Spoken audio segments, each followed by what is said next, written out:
వరంగల్ జిల్లా శివనగర్లోని తన నివాసంలో మాజీ ఎమ్మెల్యే నన్నపనేని నరేందర్ మీడియా సమావేశం నిర్వహించారు. నగరంలో గత 2 రోజులుగా అజాం జహీ మిల్లు స్థలం యొక్క సినిమా నడుస్తోందని, గతంలో ఆ స్థల విషయం తమ దృష్టికి రాగానే కలెక్టర్కు ఉన్నతాధికారులకు తెలియజేశామని తెలిపారు. ఈ రోజు కొండా మురళి స్పష్టత లేదని చెప్పారని ఆరోపించారు. కార్మికుల స్థలంలో కార్మిక భవనం కట్టాలని డిమాండ్ చేశారు. బడా వ్యాపారవేత్తలతో స్థానిక కాంగ్రెస్ నాయకులు కుమ్మక్కై రాజకీయం చేస్తున్నారని మండిపడ్డారు.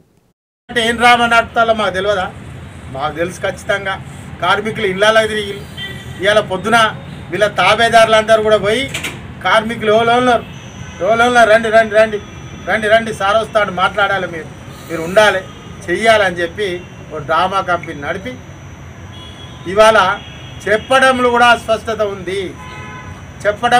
అస్పష్టత ఉంది. స్థలం అంట గవర్నమెంట్ అయితే వీళ్ళకు ఫంక్షన్ హాల్ కట్టిస్తాడంట, గవర్నమెంట్ కాకుంటే సగం వారు డబ్బులు ఇచ్చైనా కానీ తీసుకొని కట్టిస్తారంట. అంటే ఒక స్పష్టత లేని ఆలోచనతో చెప్పడం జరిగింది. కానీ ఈరోజు మేము చెప్తున్నాం, నువ్వు ప్రభుత్వంలో ఉన్నా, నీకు అన్నీ తెలిసినా అన్నీ చేసినా కానీ ఇవాళ నిన్ను సూటిగా అడుగుతానని నేను. వర్ణం షాపింగ్ మాల్ ఎందుకు కూలగొట్టిళ్ళు? బేరం కుదిరిందని మళ్ళీ దాన్ని డిస్టర్బ్ చేస్తలేరా? మరి ఇక్కడ పోయి కొబ్బరికాయ కొట్టిళ్ళు, ఇక్కడ బేరం కుదరలేదా?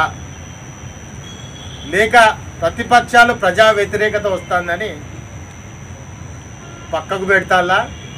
లేకుంటే ఈ వ్యతిరేకత ఉన్న సమయంలో మభ్యపెట్టి దూరం సాగించే ప్రయత్నం చేస్తారా?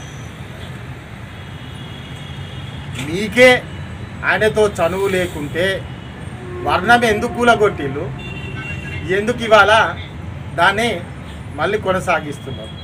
ఎవరికి తెలియదు. అది బేరం కుదిరింది కాబట్టి అది నడుస్తుంది. ఇంకొక స్పష్టమైన విషయం, అది ఎవరిది స్థలం? సర్వే నంబర్ తప్పేసుకున్నాం, స్పష్టంగా అది ప్రభుత్వ స్థలం.